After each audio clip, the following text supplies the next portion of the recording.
2025 चुनावी वर्ष है और इस दौरान जो है लगातार जो है तमाम पार्टियां अपना दमखम दिखा रही हैं।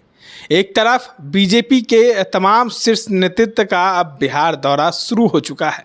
जी हाँ, केंद्रीय गृह मंत्री अमित शाह का 2 दिवसीय बिहार दौरा है। एक तरफ आरजेडी ने पोस्टर लगाकर कहा है कि नीतीश कुमार जो विशेष राज्य की दर्जे की लगातार मांग करते थे, तो एनडीए के साथ जाने के बाद ये भूल गए, तो अब अमित शाह आए हैं तो उनसे एक बार मांग लीजिए। वहीं अमित शाह को ये कहा गया है, तुम तो ठहरे परदेसी, साथ क्या निभाओगे, तुमने जितने वादे किए वो तो निभाए नहीं और अब आए हो फिर से वादा करने। हमारे साथ जन स्वराज के नेता संजय ठाकुर हैं। कैसे देखते हैं अमित शाह का 2 दिवसीय बिहार दौरा है? देखिए, चुनावी वर्ष है, आपने सही कहा, और ये महाठगों का सरदार हैं अमित शाह।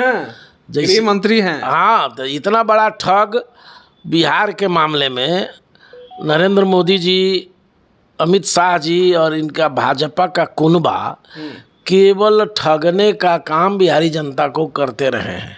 ये कभी हिंदू मुसलमान करके ही वोट लेते हैं, ये लालू का डर दिखा करके लोगों से वोट लेते हैं।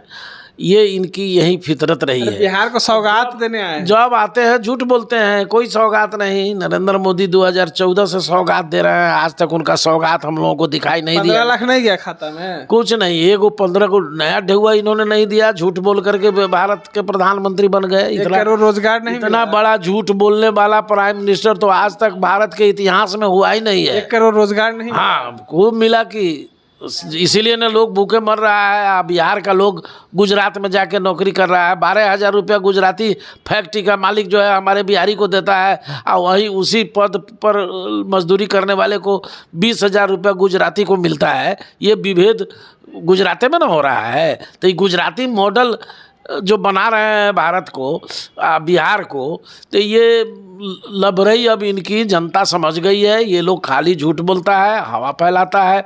आज है ना, आप ही लोग खबर लाए हैं जिसमें कह रहे हैं कि हम चीनी मिल खोलेंगे। इतना बड़ा इनका प्राइम मिनिस्टर झूठ बोल के गया। 14 में इलेक्शन के दौरान चंपारण के मोतिहारी में आए थे। मोतिहारी के गांधी मैदान में चुनावी जनसभा को संबोधित करते हुए उन्होंने कहा था कि मोतिहारी के बंद पड़े चीनी मिल को मैं सरकार बनाने के बाद चालू करूंगा, और अगली बार जब आऊंगा तो उसी चीनी मिल की चीनी चाय पीऊंगा। आज तक वो चीनी मिल खंडहर में तब्दील हो गया। आज तक उन्हीं के सांसद अधिकांश जमीन अपने और अपने मित्रों, अपने कुटुंब संबंधियों, उनके विधायक सब मिल करके चीनी मिल की ज़मीन खरीद लिया। चीनी मिल खंडहर में तब्दील हो चुका है। मजदूरों का जो करोड़ों रुपया बकाया है आज तक भुगतान नहीं हुआ। ये झूठ की पराकाष्ठा है। तो इसलिए ये क्या चीनी मिल खोलेंगे? जो बंद चीनी मिल है वो चालू इनसे नहीं हो रहा है, जो चालू है वो भी लड़खड़ाया हुआ है। चंपारण में 12 से अधिक चीनी मिलें हुआ करती थी, पूर्वी पश्चिमी चंपारण में। भाषण में ये लोग कहेगा जो गांधी जी की कर्म भूमि है, आज़ादी के संघर्ष की जननी है। जब चले जाते हैं भाषण करके सरकार में चले आते हैं तो गांधी जी भी भुला जाते हैं। गांधी की विचारधारा तो भारतीय जनता पार्टी में है ही नहीं है। तो नाथूराम गोडसे की विचारधारा पर चलने वाली पार्टी है।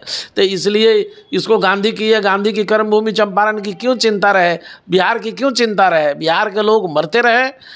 नीतीश कुमार 19 वर्ष से सरकार चला रहा है भाजपा के समर्थन से। क्या किया है? सड़क बना देना, बिजली ला देना, ये तो केंद्र सरकार के धन से पहले ही आया हुआ रुपया है। उस समय के सरकार सेकुलर सरकारों द्वारा भेजी गई राशि है। इन्होंने कौन पैकेज दिया है? ये तो बराबर कहे कि हम बिहार को स्पेशल पैकेज देंगे, आज तक कुछ नहीं मिला। इसलिए ये लोग झूठ की खेती करता है।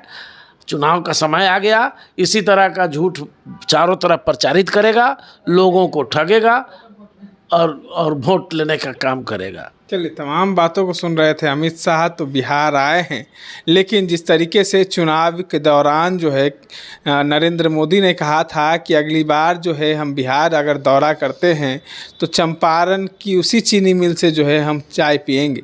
तो अब क्या, जिस तरीके से अमित शाह ने कहा कि चीनी मिल का फिर से हम शुरुआत करेंगे, तो अब देखना ये होगा कि चीनी मिल की शुरुआत कब तक होती है। इस तरह तमाम अपडेट्स के लिए बने रहे इनसाइडर लाइव के साथ। पटना से मैं निखिल।